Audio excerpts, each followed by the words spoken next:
Okay, so now we are having this question. इसमें उन्होंने दिया है कि कंटेनर है, इसका ये सेगमेंट h हाइट का है, ये भी h हाइट का है, और ये जो विड्थ है ये भी लेट अस से कितना ले h के बराबर ही ले लो, ठीक है। और ये जो लिक्विड है ऊपर वाला, इसकी डेंसिटी रो है और नीचे वाले लिक्विड की डेंसिटी 2 रो है, ठीक है ना। इसका नाम A, B, C, D, E, F। बंदे ने पूछा है सर बताइए what is the force acting on the wall ABCD and what is the force acting on wall CDEF। Question clear है सभी को? सर करो फटाफट इसको जल्दी से, सेम मेथड यूज करना। कैलकुलेशन पे ध्यान देना, कैलकुलेशन गलत कर रहे हो तुम लोग, आंसर गलत आ जाता है उससे। जल्दी करिए।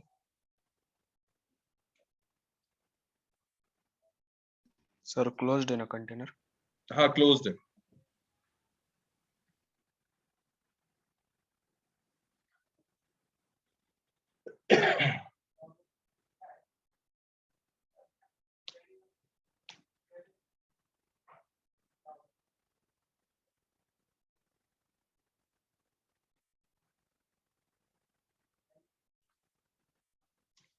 सर हाँ बेटा। वो AB भी H के बराबर है क्या? हाँ नहीं, हाँ ए बी, अच्छा ये दिया है क्या मैंने? ओके ओके, ये एच के बराबर है ए बी।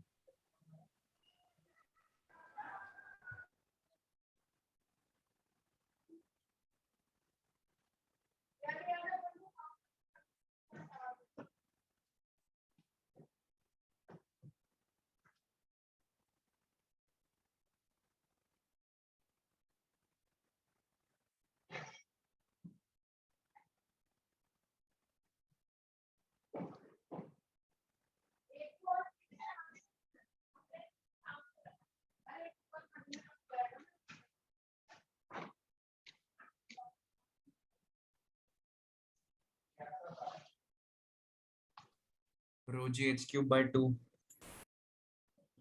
ठीक है देखते हैं अभी, करो सब लोग कर लो।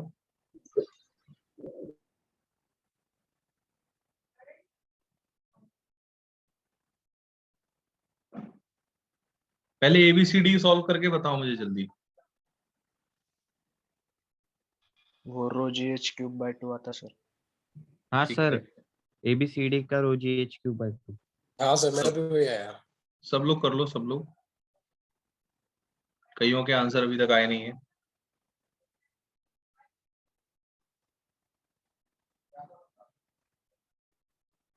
एंड सर CDEF का 2 रो GH क्यूब बाय 2। देखते हैं अभी। सर रो मेरा GH CD का दूसरे का आया सर, मेरा 3 रो GH क्यूब बाय 2। ठीक है देखते हैं अभी, सब लोग मेरा करो। भी 2 वही रो आया GH सर, क्यूब बाय 2। अच्छा 3 रो GH क्यूब बाय 2।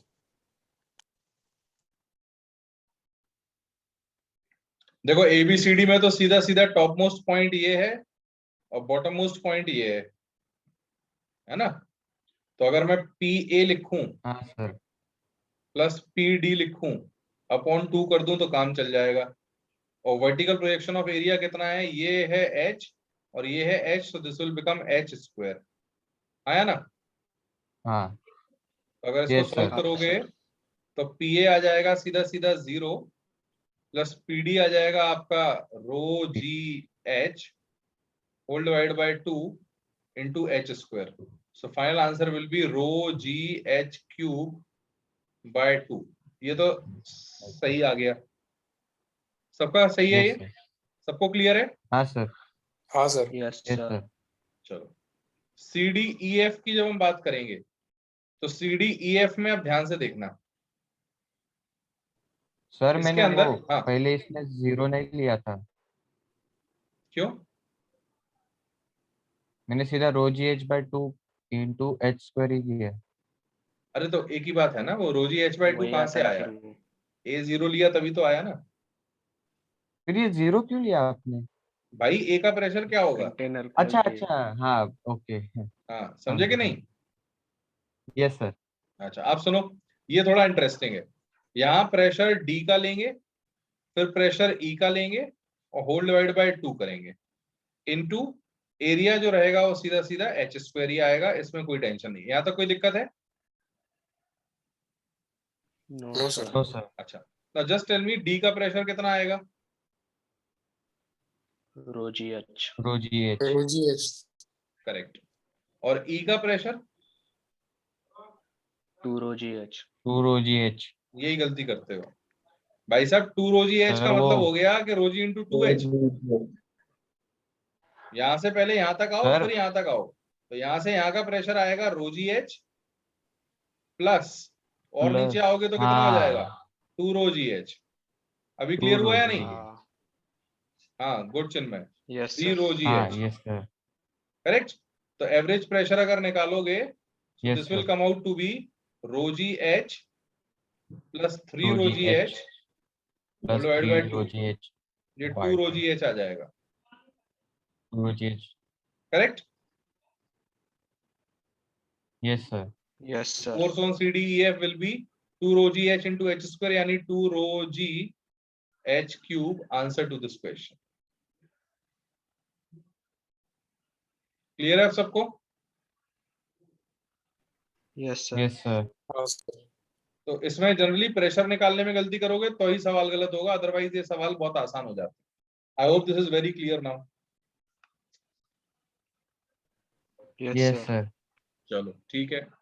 अब इसके बाद ये एक सेगमेंट था जिसमें हम लोगों ने ये निकाला कि एवरेज प्रेशर कैसे निकालते हैं और फोर्स पर का परपेंडिकुलर कंपोनेंट वगैरह वगैरह कैसे निकालते हैं।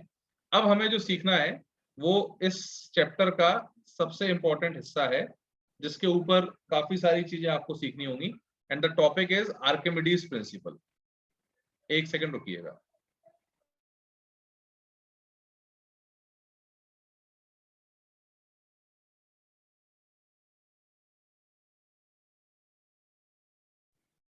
अब सुनिए।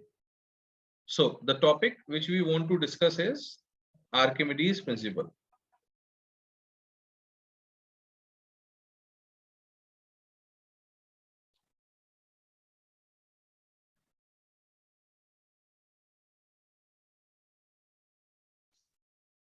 चलिए, let's begin.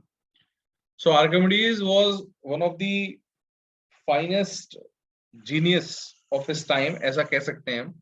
इसका कारण ये है क्योंकि आर्किमिडीज ने जो चीज सोच पाई ना, वो टेक्निकली मतलब सोच पाना किसी के लिए असंभव जैसा है। मैं आपको बताता हूँ कि क्यों और उन्होंने क्या सोचा। तो कहानी है इसके पीछे एक कि आर्किमिडीज जो थे वो एक कैथोलिक टाइम में होता था, उसकी वजह से इम्पॉसिबल था ना सर उस जमाने में। हाँ, क्या कह रहे हो? कैथोलिक चर्च था, उसकी वजह से इम्पॉसिबल था ना लोगों को सोचने के लिए। नहीं, वो नहीं, वो अलग चीज है। वो इसलिए इम्पॉसिबल था पहले क्योंकि कैथोलिक टाइम पे क्या होता था कि आप कुछ भी अगर साइंस के हिसाब से बोलते थे तो people use to think it against religion, और अगेंस्ट रिलीजन ले जाने के चक्कर में मार देते थे। तो वो टाइम अलग था। ये यहाँ का कारण एक्चुअली मैं इंटेलिजेंट क्यों बोल रहा हूँ इनको, क्योंकि इन्होंने जो सोचा ना, दैट वाज समथिंग जो कोई कभी सोच भी ना पाए। मैं भी आपको समझाऊंगा, आपको आने वाले आधे घंटे के अंदर क्लियर हो जाएगा मैं क्या कहना चाह रहा हूँ। क्योंकि बहुत ही अजीब सी चीज सोची उन्होंने, जो मतलब प्रैक्टिकली अपन को अब पता चल जाएगा कि ऐसा होता है, लेकिन सोचना बहुत असंभव जैसा था। ठीक है, तो ध्यान से देखना जरा। कहानी इसके पीछे क्या थी कि Archimedes was living in an area, और वहां के जो राजा थे उनके मिनिस्टर ऑफ जो अपना एक तरीके से साइंस एंड टेक्नोलॉजी था वो थे। Minister of science and technology से मेरा मतलब क्या है कि जैसे कोई भी दिमाग वाली या होशियारी सर वाली, आवाज थोड़ा कम करो भाई।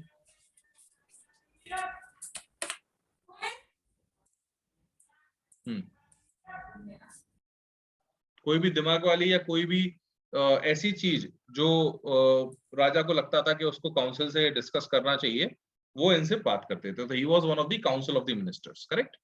अब उस एरिया में राजा जो थे उनने एक बार अनाउंसमेंट किया कि मेरे लिए कोई एक प्योर गोल्ड का सुंदर सा क्राउन बनाकर लाए, और जो भी वो ताज जो है क्राउन वो बनाकर लाएगा मैं उसे माला माल कर दूंगा, पर मेरी कंडीशन ये है कि it should be made of pure gold. Correct. अब प्योर गोल्ड के साथ प्रॉब्लम क्या रहती है कि pure gold is not very hard, it is a soft material. तो अगर आप कोई प्योर गोल्ड का सामान बनाते हो तो वो कमजोर होता है, यानी गिरने पर टूट भी सकता है, फ्रेजाइल होता है, वीक होता है। तो ऐसे में कई सारे लोग आए, उन्होंने अपने अपने ताज रखे। एक ताज लेकर आया एक बंदा और उसने बढ़िया एकदम प्योर गोल्ड से बनाया, ऐसा उसने दावा किया, और राजा को वो ताज पसंद भी आ गया। तो जैसे ही वो क्राउन राजा को पसंद आया तो अब केवल ये चीज रह गई थी कि ये प्योर है या इम्प्योर है। अगर वो प्योर निकलता तो राजा उसको मालामाल कर देता, जो गोल्ड स्मिथ था उसको, लेकिन अगर वो इम्प्योर होता तो राजा उसको मार डालेगा। अब कैसे पता करें कि वो प्योर है या इम्प्योर? तो आर्किमिडीज को बुलाया गया अपने कैबिनेट में, और आर्किमिडीज से पूछा गया कि आपको ये बताना है कि ये जो क्राउन है ये प्योर है या इम्प्योर है। आर्किमिडीज बोले sir it is very easy, मैं भी करके दिखाता हूँ। तो उन्होंने वो आरी लाई और आरी से उसको क्राउन को काटने लगे। जैसे ही काटने गए तो राजा बोले अरे पागल है क्या, ये क्या कर रहा है भाई, इसको तू काट देगा तो ये किस काम का रह जाएगा मेरे, फिर ये प्योर हो या इम्प्योर, तो तुम काट नहीं सकते इसको। आर्किमिडीज बोला okay sir no issues. Archimedes ने बोला, एक वो रेतमाल लेके आया और थोड़ा सा घिसने लगा उसको। तो राजा बोला अरे भाई पागल है क्या, तू घिस देगा इसको तो ये मेरे किस काम का, ये तो खराब हो जाएगा, इस पे स्क्रैचेस आ जाएंगे। अब आर्किमिडीज परेशान हो गया कि ये तो उसका एक टुकड़ा भी नहीं लेने दे रहा क्राउन का, तो कैसे देखकर बताऊं कि ये ओरिजिनल प्योर गोल्ड है या इम्प्योर है। तो आर्किमिडीज असक्षम हो गया उसको बताने के लिए कि नहीं बता पा रहा है।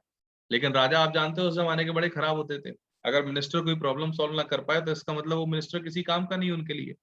तो राजा ने आर्किमिडीज को धमकी दी कि I am giving you 3 days, 3 दिन के अंदर तुम मुझे ये बताओ कि ये प्योर है या इम्प्योर है। अगर तुम मुझे ये जस्टिफाई कर कर नहीं बता पाए कि ये प्योर है या इम्प्योर है तो मैं तुम्हारा गर्दन काट दूंगा, और अगर तुमने मुझे सही सही बता दिया और प्योर निकला तो मैं इसको मालामाल कर दूंगा, तुमको भी मालामाल कर दूंगा, लेकिन अगर ये इम्प्योर हुआ तो उसकी गर्दन जाएगी। आपको प्रॉब्लम समझ में आ गई, क्या प्रॉब्लम है? Yes sir. अब सुनो क्या हुआ। Yes sir. आर्किमिडीज ने बोला सर ठीक है मैं इसको घिसूंगा नहीं, मैं इसको काटूंगा नहीं, पर मैं ले तो जा सकता हूँ इसको। राजा बोला ले जाओ 3 दिन अपने पास रखो। आर्किमिडीज लेके गए। 3 दिन उन्होंने लगातार उस क्राउन को देखा, कोशिश की, समझा, सोचा, पर उन्हें कुछ भी क्लियर नहीं हो रहा था। He was unable to understand anything, कि कोई मेथड ही नहीं आ रहा था जिससे वो ये पता कर सके कि वो प्योर गोल्ड का है या नहीं। उन्हें गोल्ड के सारे प्रॉपर्टीज पता थे, गोल्ड का मटेरियल की क्वालिटीज पता थी, उसके पैरामीटर्स पता थे, बट फिर भी नहीं बता पा रहे थे क्योंकि वो क्राउन को ना काट पा रहे थे, ना छील पा रहे थे, ना कुछ कर पा रहे थे, ऊपर से देखकर बताना था बस। तो आर्किमिडीज बहुत परेशान हो गए। 3 दिन उन्होंने अपने सोचते सोचते वेस्ट कर लिए। 3 दिन खत्म होने के बाद उनको राजा के मंत्री उसमें जो राजमहल है उसमें बुलाया गया। तो जैसे ही राजमहल में बुलाया गया, आर्किमिडीज ने सोचा कि यार आज तो जान से जाना ही है, और जान से हाथ धोऊंगा उससे पहले एक अच्छी सी बात ले लेता हूँ। तो उन्होंने अपना जो टब था उसको पूरा गर्म पानी से भरवाया नौकरों से, और फिर सीधा वो क्राउन को एक बगल में जो टेबल थी उस पर रखा और पानी के अंदर डुबकी मार दी। और जैसे ही पानी में वो लेटे, अब पानी में जो टब था वो ऐसा कुछ, अगर टब मान लो आप ऐसा कुछ, ये पूरा लबालब ऊपर तक भरा हुआ था पानी से, ठीक है, और यहाँ पर क्राउन उन्होंने पकड़ा हुआ था। जैसे ही आर्किमिडीज इस टब में बैठे, ये पानी बाहर स्पिल आउट कर गया, पूरा नहीं बट एक पर्टिकुलर वॉल्यूम। और जैसे ही पानी बाहर निकला, आर्किमिडीज एकदम से भयानक खुश हो गया। फिर उसने उस क्राउन को हाथ में पकड़ा और क्राउन को जैसे ही पानी में डुबाया, पानी थोड़ा सा और बाहर निकला। ये देखकर आर्किमिडीज को एक आइडिया आया और वो भयानक खुश होकर उसी अवस्था में, जिस अवस्था में नहा रहा था, यूरेका यूरेका चिल्लाते हुए कोर्ट की तरफ भागने लगा। सुनी होगी आप सभी ने ये कहानी कभी ना कभी। सर यूरेका का मतलब क्या यस है? Sir. I did it type, है ना, मेरे से हो गया, आई क्रैक्ड इट, मिरेकल, अच्छा, ऐसा कुछ है ना, समझ में आ रहा है? I got this. यस सुनिए ये सर। कहानी। हाँ अच्छा अब सुनो। अब क्वेश्चन सबसे बड़ा सामने ये है कि क्राउन को डुबाने के बाद या खुद पानी में नहाने के बाद नहाता तो रोज है, अचानक ऐसा क्या आर्किमिडीज को याद आ गया या समझ में आ गया कि उसने ये पता कर लिया कि ये प्योर गोल्ड का है या इम्प्योर गोल्ड का है? पहला सवाल है ना। और दूसरा सवाल कि ये जो चीज उन्होंने सोची उसको जस्टिफाई कैसे करेंगे। तो अब आपको ये चीज समझनी है कि एक्चुअल में हुआ क्या, ठीक है? Am I clear about all these things? ये कहानी सबको क्लियर है? Yes sir. Yes sir. चलो अब थोड़े समय तक बिल्कुल पेशेंटली सुनिएगा मेरे को। होता क्या है कि अगर मान लीजिए मैं एक कंटेनर लेता हूं और उस कंटेनर के अंदर एक सेकंड, ये मैंने एक कंटेनर लिया और उस कंटेनर के अंदर जब भी मैं किसी ऑब्जेक्ट को इमर्स करता हूं, लेट अस से पहले इसको पूरा पानी से भर दिया मैंने,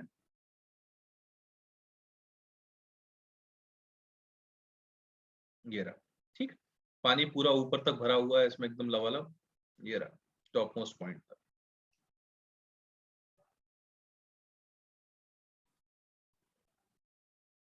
अब सुनिए,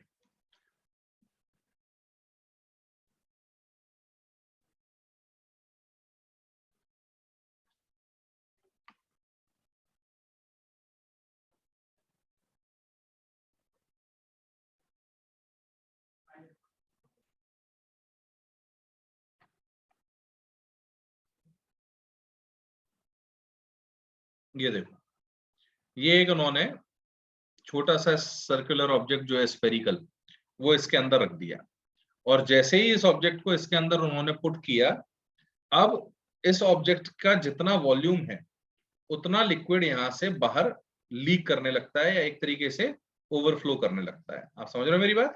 तो ये जो लिक्विड ओवरफ्लो हुआ, इसको अगर मैंने एक कंटेनर में रखा और चेक किया तो इसका जो वॉल्यूम है ना, volume of liquid overflowed is equal to, check करने पर पता चला कि ये उतना ही होता है जितना इस इमर्स्ड सॉलिड का वॉल्यूम था। तो V इमर्स्ड, तो यहां सीधा सीधा उन्होंने V इमर्स्ड के बराबर रख दिया। ये क्लियर है सभी को? कॉमन सेंस की बात है यस सर। यस ना, सर। कि जितना पानी ओवरफ्लो होगा वो उतना ही होगा जितना इस स्फीयर का जो वॉल्यूम है। तो उनका ये कहना था कि जब भी किसी लिक्विड के अंदर आप किसी ऑब्जेक्ट को इमर्स करते हो तो उसके ऊपर एक एक्स्ट्रा फोर्स लगने लगता है, and that extra force is what we call as buoyant force. ठीक है, ये अभी हम सीख रहे हैं, फिर मैं उसके आर्किमिडीज के कहानी पर आऊंगा। तो इस फोर्स को हम लोग बायंट फोर्स बोलते हैं, एफ बी लिखते हैं, कुछ लोग इसको एफ अप बोलते हैं, है ना। क्यों बोलते हैं एफ अप? क्योंकि F B is buoyant force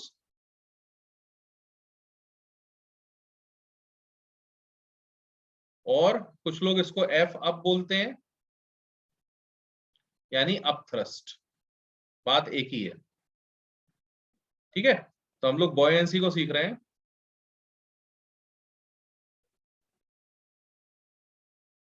correct, now see try to understand. तो जब भी मैं किसी ऑब्जेक्ट को इमर्स करूंगा इस कंटेनर के अंदर जिसमें लिक्विड भरा हुआ है, तो इसका जितना बाहर लिक्विड आएगा, है ना, या जितना लिक्विड ये डिस्प्लेस करेगा उसके प्रोपोर्शनल एक फोर्स लगता है जिसको हम बॉयंट फोर्स बोलते हैं। ये जो बॉयंट फोर्स होता है, this is directly proportional to the volume of the displaced liquid. What do you mean by displaced liquid? जो जगह ली उसने, तो स्फीयर ने पानी को अपनी जगह से हटाया और उसकी जगह पर आ गया, तो कितना पानी डिस्प्लेस किया वो हमें चेक करना होता है, वो बायंट फोर्स उसके प्रोपोर्शनल होता है ना। अच्छा, दूसरा, this buoyant force is directly proportional to the density of the liquid, यानी किस लिक्विड को डिस्प्लेस किया, है ना। और तीसरा, तीसरा पता है आपको? तीसरा कुछ नहीं है। तो यहां से जब आप सॉल्व करोगे तो buoyant force will become equal to V displaced into rho liquid into G। ये इसका फॉर्मूला आता है। आपने देखा होगा कुछ ऑब्जेक्ट्स जो है, जब कुछ ऑब्जेक्ट्स नहीं, हर ऑब्जेक्ट जब पानी के अंदर जाता है तो एक्चुअल में थोड़ा लाइट फील होने लगता है। Have you seen this thing? Have you observed this thing? कोई भी यस सर। ऑब्जेक्ट पानी के अंदर हल्का हो जाता है, तो वो हल्का क्यों होता है? क्योंकि उसके ऊपर ऑब्वियसली नीचे की तरफ एक वेट लग रहा था, लेकिन पानी इसके ऊपर एक फोर्स लगाने लगता है जिसको हम बॉयंट फोर्स बोल रहे हैं या अपथ्रस्ट बोल रहे हैं, और ये फोर्स इफेक्टिव वेट को रिड्यूस कर देता है। आगे जाकर हमको पता चल रहा है कि जो डिस्प्लेस्ड वॉल्यूम होता है वो उतना ही होता है जितना उसका इमर्स्ड वॉल्यूम होता है। So V displaced is equal to V immersed। तो कई बार हम लोग V displaced की जगह V immersed यूज कर देते हैं। तो फाइनल हमारे सामने जो फोर्स आ रहा है बॉयंट फोर्स, वो बॉयंट फोर्स की वैल्यू आती है F B is equal to F is equal to V immersed into rho liquid into G. Can you remember this formula? Yes sir. चलो, तो अब आपका Yes, मतलब sir. ये समझ में आ गया कि लिक्विड के अंदर अगर किसी भी ऑब्जेक्ट को डालोगे तो उस पर ऊपर की तरफ फोर्स लगेगा और वो फोर्स है वो हमारा अपथ्रस्ट या फिर बॉयंट फोर्स Sir. कहलाएगा और इसकी वैल्यू वी रो जी आती है। हाँ कुछ पूछना है किसी को? सर हाँ सर सर अगर वो कंटेनर छोटा होगा और उसमें पानी कम होगा और वो जो पानी होगा वो ऑब्जेक्ट के ही बराबर होगा कंटेनर में, हाँ तो वो V immerse is equals to अपन इसको इज इक्वल्स टू डिस्प्लेस कर सकते क्या? हाँ बट ऑलमोस्ट उतना ही कह रहे हो या एग्जैक्टली उतना ही, क्या कह रहे हो? नहीं, मैं बोल रहा हूँ कि कंटेनर छोटा होगा तो उसकी कैपेसिटी भी कम होगी ना कंटेनर हाँ पानी ठीक है, ये करने की। एक बूंद भी पानी तो अगर बच अगर वो जाती है, कैपेसिटी, हाँ, तो अपन जब ऑब्जेक्ट इमर्स करेंगे उसमें तो जो ओवरफ्लो होगा जो लिक्विड, तो वो हाँ ऑब्वियसली उससे कम आएगा ना। हाँ तो जित तो फिर इमर्स का मतलब, अरे सुनो मेरी बात, तुम कंफ्यूज हो रहे हो, सुनो मेरी बात। एक एग्जांपल लो, ये देखो मैंने ये लिया कंटेनर, ठीक है, और इसके अंदर रबर की बॉल डाल दी, पूरी डूबती है क्या रबर की बॉल? नहीं, आदि नहीं। तो जितनी डूबी है यानी ये हिस्सा, इसका इमर्स्ड वॉल्यूम क्या टोटल वॉल्यूम के बराबर आएगा? नो नहीं। तो इस अच्छा, पर कितना हाँ, अपथ्रस्ट लगेगा? तो इस पर जो अपथ्रस्ट लगेगा that will be V immersed into rho V immersed, liquid into G। समझ रहे हो मेरी बात? हाँ, है ना? इसको मतलब नहीं यस सर, इससे कि इस बॉल का कितना वॉल्यूम था, जितना इमर्स किया उतने पे अपथ्रस्ट लगेगा, उतना ही अपथ्रस्ट के प्रोपोर्शनलिटी आएगी। क्लियर है या नहीं? हाँ, यस सर। चलो, ये क्या करे मोहित सर, ये बस पानी के साथ होता है या एयर में भी होता है? एयर में भी होता है, पर एयर की डेंसिटी इतनी कम रहती है कि उसका जो अपथ्रस्ट होता है वो नेग्लिजिबल आता है। इनफैक्ट एससी वर्मा में ये फ्लूइड्स के साथ होता है, better word will be her fluid के साथ होता है ये, है ना? और फ्लूइड की अगर डेंसिटी थोड़ी कंसिडरेबल है तो ये कंसिडरेबल अमाउंट में फील होता है, अदरवाइज फील नहीं होता। Am I clear? Yes sir. अच्छा, आप सुनना मेरी बात, ये जो बॉयंट फोर्स आ रहा है ये हमेशा ऊपर की तरफ लगता है ना? तो छोटे छोटे से पॉइंट्स एक दो, F be always acts vertically upwards. हाँ, ऊपर ही जाएंगे। सेकेंड, एफ बी ऑलवेज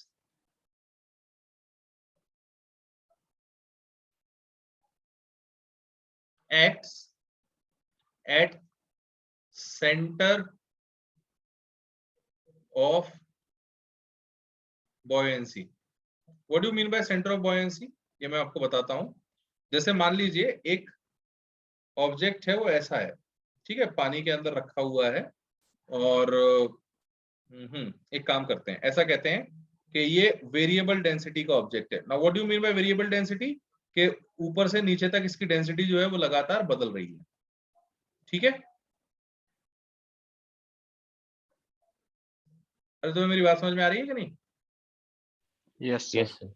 तो मुझे इसका बताओ, सेंटर ऑफ मास अगर इसका वेरिएबल डेंसिटी है,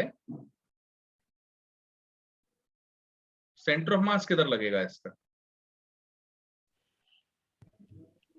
सर वेरिएबल है तो फिर फिक्स नहीं रहेगा ना। हाँ अबे क्या बकवास कर रहे हो, वेरी लगातार टाइम के साथ थोड़ी कर रही है, सर नीचे नीचे लगेगा। पोजीशन के साथ वेरिएबल है तो नीचे आएगा, सेंटर से नीचे नीचे। आएगा, ये फिक्स है। हाँ, this is going to be centre of mass, है ना? तो जनरली ग्रेविटी किस जगह पर लगती है? नीचे। नीचे। सेंटर ऑफ मास अबे नीचे नहीं, पॉइंट कौन सा होता है बॉडी पे? Centre of centre mass of पे। मास। ग्रेविटी सेंटर कहाँ ऑफ लगती मास, है? हाँ, centre of centre of mass. Centre of मास पे। अब जब हम सेंटर ऑफ बॉयंसी की बात करते हैं तो वो ज्योमेट्रिकल सेंटर होता है ना? So this point, this is going to be the geometrical centre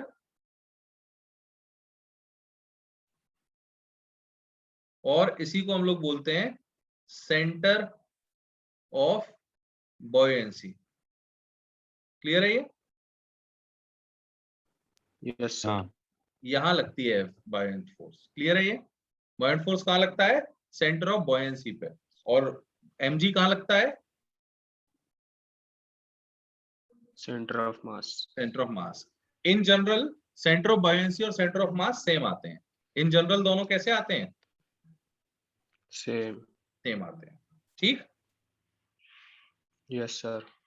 अब मैं थोड़ा Yes, सा sir. कोशिश करता हूं समझाने की कि आर्किमिडीज ने क्या सोचा था, फिर हम इसके ऊपर धीरे धीरे सवाल और केसेस वगैरह करेंगे। तो कुछ ऐसा है, ये समझिए कि अगर मान लीजिए मैं किसी ऑब्जेक्ट को इस पानी के अंदर इमर्स करता हूं, है ना, जैसे मान लो ये मैंने एक ऑब्जेक्ट है छोटा सा, वो पानी के अंदर डाल दिया। तो जैसे ही आप इसको इमर्स करोगे, इसके ऊपर एक वेट लग रहा था mg, और एक फोर्स ऊपर की तरफ लगेगा जिसको आप लोग एफ अप बोल रहे हो या एफ बी बोल रहे हो। अगर मैं आपसे पूछूं कि एफ बी कितना आएगा, तो आप सीधा सीधा बोल दोगे एफ बी हो जाएगा V immersed into rho liquid into G. यहां तक कोई दिक्कत है? No sir. अच्छा, अब जितना ये पूरा डूबा हुआ है, तो हम कह सकते हैं कि V immersed is equal to V sphere यहां पर, क्योंकि पूरा Yes, डूबा sir. हुआ है। तो अगर मैं आपसे बॉयंट फोर्स निकालने को बोलूं, तो वो सीधा सीधा आ जाएगा आपका V sphere into rho liquid into G. Correct? Yes sir. Yes sir. हाँ, अब सुनना, मास ऑफ स्फीयर मुझे दे रखा है अगर, तो आप जानते हो कि मास होता है, डेंसिटी होता है मास अपॉन वॉल्यूम। तो वॉल्यूम हो जाएगा मास अपॉन डेंसिटी। तो मैं लिख सकता हूं F buoyant will be equal to mass of sphere upon density of sphere into rho liquid into G. बोलिए हाँ या ना? Yes sir. हाँ सर। चलो ठीक है, अब सुनो मेरी बात। उनका ये कहना था कि जब आप किसी एक ऑब्जेक्ट को पानी के अंदर डाल रहे हो, ठीक है, तो उसका जो वेट आएगा, अगर मैं वेट पूछूं, तो वो वेट आएगा mg माइनस एफ बी के बराबर। बोलिए हाँ या ना? हाँ सर। एफ हाँ बी सर। किसके प्रोपोर्शनल है? Rho S. Yes sir. अब हाँ। रो जो है वो अलग अलग मटेरियल का अलग अलग आता है या सेम आता है सबका? अलग। अलग तो अलग। इसका मतलब गोल्ड की डेंसिटी अलग होगी, हाँ या ना? यस हाँ। सर। हाँ तो आर्किमिडीज ने क्या सोचा, सुनना जरा, कितना सुंदर चीज सोची उन्होंने। उनका ये कहना था कि अगर मैं एक गोल्ड का उतना ही टुकड़ा, जितना उस क्राउन का शेप है, वैसा टुकड़ा अगर या उतने वॉल्यूम का टुकड़ा पानी में डालता हूं, तो उसका वेट आना चाहिए mg माइनस एफ बी, क्योंकि यहां पर डेंसिटी ऑफ गोल्ड यूज हो रही है। समझ रहे हो या नहीं? Yes sir. हाँ सर। अब अगर मैं क्राउन को डालता हूं पानी में, और क्राउन भी इतना ही वेट शो करे जितना उस वॉल्यूम के गोल्ड के टुकड़े का आ रहा है, तो इसका सीधा सीधा मतलब है कि क्राउन भी गोल्ड का बना है। बोलो हाँ या ना? हाँ सर। और अगर Definitely इसका वेट correct, कुछ sir. और आया, अगर उसका वेट कुछ और आया, इसका मतलब यहाँ का रो अलग है, यस सर। और रो अगर अलग हो गया, इसका मतलब कि मटेरियल गोल्ड का नहीं बना। बोलो हाँ या ना? नहीं है। हाँ सर। सर ये फिर से अब समझाओ अब सर। अब तुम्हें समझ में आ रहा है कैसे सोचा आर्किमिडीज ने, क्या सोचा? फिर से सुन लो मैं क्या कह रहा हूं। उनका ये कहना था कि सर बायोंट फोर्स जो है वो is inversely proportional to density of the solid. अब गोल्ड, चाहे आप कोई सा भी गोल्ड ले लो, गोल्ड तो गोल्ड ही रहेगा। तो अगर मान लीजिए मैंने एक गोल्ड का वी वॉल्यूम का टुकड़ा लिया, जितना वॉल्यूम क्राउन का है, और उसको पानी में डाला, तो उसकी रीडिंग की ली, तो वो डब्ल्यू आई, लेट अस से वो डब्ल्यू आई। तो उनका ये कहना था कि ये जो डब्ल्यू रीडिंग आई है, वही क्राउन को इमर्स करने पर भी आना चाहिए। अब क्राउन को इमर्स करने पर क्यों आना चाहिए? क्योंकि क्राउन भी गोल्ड का है। लेकिन अगर मान लो जो रीडिंग आई क्राउन की वो डब्ल्यू के अलावा कुछ और आती है, तो इसका मतलब यहाँ पर डेंसिटी गोल्ड की यूज नहीं हुई है, यहाँ कुछ और डेंसिटी है, या फिर ऐसा कह दो मिक्सचर की डेंसिटी है, अल्टीमेटली प्योर नहीं है वो। आपको मेरी बात समझ में आ रही है अब? हाँ सर, मतलब वो हाँ दूसरा सर। टुकड़ा जो था वो भी गोल्ड का था क्या? क्या हाँ बेटा? वो दूसरा टुकड़ा भी गोल्ड का था क्या? हाँ, वो गोल्ड का ही लेंगे ना, तभी तो अंदाजा लगेगा कि गोल्ड, गोल्ड पानी में डूबने पर कितना हल्का होता है। उन्होंने ये निकाल लिया कि अगर मान लो मैंने सर, 1 किलोग्राम, ऐसे सुनो सिंपल सिंपल भाषा में, अगर मैं 1 किलोग्राम गोल्ड को पानी में डालता हूं, तो लेटस से उसका 100 ग्राम वजन कम हो जाता है। कितना ग्राम वजन कम हो जाता है? 100 ग्राम। अब मैंने 1 किलोग्राम क्राउन का वेट था, उसको उठाया और पानी में डाला, तो उसका अगर प्योर गोल्ड का है वो, तो कितना वजन कम हो जाना चाहिए था? 100 अगर 100 के अलावा कुछ और हुआ तो इसका मतलब वो प्योर है या इम्प्योर है? अनप्योर। ऐसे उन्होंने सोचा। समझ में आ रहा है कितना सर अजीब? लेकिन यस सर एक एक से। सर हाँ अगर उसका शेप अलग रहा और उसमें हाँ होल्स सर, मैं भी वही बोल रहा, शेप अलग भाई रहेगा मेरे तो डेंसिटी दिमाग लगाओ, एक इधर सुनो, कैसी बकवास कर दी गोल्ड तुम तो लोगों ने। डेंसिटी सेम ही रहेगी ना उसकी। अबे गोल्ड एक से बात बना बताओ, है। अगर मैं 1 गिलास पानी लेता हूँ और 1 बाल्टी पानी लेता हूँ, पानी तो का डेंसिटी मतलब उसकी बदल जाएगी? अखिलेश, सर पर मुकुट में अगर होल है तो उसमें मतलब ऐसा ये भी तो रहेगा ना, सिर्फ गोल्ड थोड़ी है वो। नहीं सिर्फ, अभी अरे भाई मुकुट तो है, सीधा सीधा तो होगा नहीं। क्या क्या, अच्छा गोल्ड के अलावा और क्या है उसमें बताओ? नहीं नहीं, उसके अलावा नहीं, उसमें होल्स मटेरियल होंगे, सेम ही है डेकोरेशन ना, होगा। पर वो एक एक से अखिलेश। हाँ, हाँ, मुझे ये बताओ, जो क्राउन है उसमें होल्स वगैरह हैं, ठीक है, पर वो होल में क्या है? होल में फिर पानी गया होगा ना। हाँ, पानी जाने दो, तो वॉल्यूम पानी का यूज होगा या गोल्ड का वॉल्यूम यूज होगा? मतलब ये है कि अगर मैं एक क्राउन को पानी में डालता हूं, तो आपने किसका वॉल्यूम चेक, कितना लिक्विड बाहर निकलेगा? जितना क्राउन का वॉल्यूम है, या जो पानी का वॉल्यूम था वो भी काउंट करोगे? नहीं, पर अगर अलग शेप रहा तो अलग नहीं आएगा वैल्यू। क्यों आएगा बेटा, ये तो बताओ मुझे। शेप पे थोड़ी डिपेंड करता है। मुझे एक बात बताओ, अगर मैं 1 किलोग्राम गोल्ड का सर एक बिस्किट बनाता हूं, और उसी 1 किलोग्राम गोल्ड का मैं कुछ भी रैंडम शेप ले लूं, तो वॉल्यूम तो मैं चेंज कर सकता हूं अपने हिसाब से, क्या फर्क पड़ता है? अच्छा ठीक है सर। समझे कि नहीं? डेंसिटी थोड़ी चेंज होगी उसकी। हाँ सर तो क्या? लेकिन हाँ अगर क्राउन 1 किलो का एग्जैक्टली, तो हाँ, हमको भी, अगर समझो आप हमने 2-3 किलो का ले लिया गोल्ड का पीस, मतलब तो भी सेम आएगा क्या? आप कितना भी ले लो, जितना वेट उसका है उतने वेट का ले लो गोल्ड। जितना क्राउन का वेट है ना, हाँ उतने वेट का गोल्ड ले लो। डेंसिटी चेंज नहीं होगी गोल्ड की। डेंसिटी चेंज नहीं होनी गोल्ड की भैया, वो मास सेम रखो तो केवल डेंसिटी के प्रोपोर्शनली तो आ रहा है, और डेंसिटी चेंज नहीं होती। तो अगर अकेला गोल्ड का बना है तो डेंसिटी विल बी फिक्स्ड। ये क्या वगैरह है सर, उससे तो अच्छा क्राउन के साथ रेक्स करते ना, एक एसिड के साथ। बेटा उस समय रिएक्शन वगैरह होती थी क्या? उस समय इतना आसान था ये सब? हाँ, है कैसी याद कर रहे हो तुम? उस समय के हिसाब से सोचो, 400 जिस 300 समय बीसी में लोग, था वो। अब तुम समझ में आ रहा है कितने इनक्रेडिबल थे आर्किमिडीज के, उन्होंने ऐसी चीज सोच ली जो अपन को यहाँ समझाने में यस सर। मतलब दिमाग खराब हो रहा है। आप समझ रहे हो मेरी बात? हाँ सर। हाँ हाँ बेटा, डेंसिटी चेंज मतलब इम्प्योर, ऑब्वियसली आपने उसमें कुछ मिलावट कर दी तो इसका, जैसे दूध है, मैंने फर्स्ट डे आपको जब डेंसिटी पढ़ाई थी तब मैंने आपको बताया था कि अगर मैं अकेला मिल्क लेता हूं तो मिल्क की डेंसिटी अलग रहेगी, और मिल्क में पानी मिला दूं तो डेंसिटी ऑफ मिक्सचर हो जाएगी। तो डेंसिटी चेंज यानी कि या मिलावट है उसमें कुछ ना कुछ, या कुछ और हो सकता है जो हम आगे सीखेंगे। ये क्लियर है? यहाँ तक कोई दिक्कत है अभी किसी को? No sir. No sir. चलो अब सुनो, अब आपको ये पता चल गया कि बॉयंट फोर्स क्या होता है, कैसे लगता है। अब मेन जो हमारा पॉइंट है ना, सब करना ही नहीं क्या? किंग के सामने अगर बनाते, किंग इतना फालतू है वो अपने सामने बनवाएगा? हैं? किंग के पास टाइम है? कैसी बातें कर रहे हो? चलो और सुनो अब मेरी बात। तो मेन जो मुद्दे की बात है वो ये है कि आपको बॉयंट फोर्स का एक आइडिया लग गया है, आपको आर्किमिडीज प्रिंसिपल का आइडिया लग गया, आपको ये पता है कि किसी भी लिक्विड के अंदर किसी ऑब्जेक्ट को अगर डालते हैं तो वो ऑब्जेक्ट थोड़ा हल्का महसूस होता है। वो हल्का क्यों महसूस होता है? क्योंकि उसके ऊपर एक बॉयंट फोर्स लगने लगता है।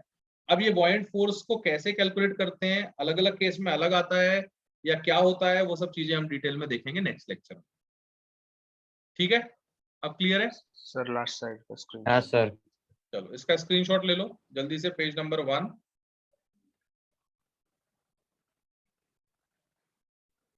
2, 3, डन। Yes sir. चलो yes sir. Okay yes done. Sir. आज फिर 2 एक बार और देख लो। आज फिर इतना ही रखेंगे। कल कंटिन्यू कल आर्किमिडीज प्रिंसिपल के ऊपर बॉयंसी के केसेस और क्वेश्चंस देखेंगे। चलो बाय बच्चों, bye everyone, see you bye tomorrow, sir.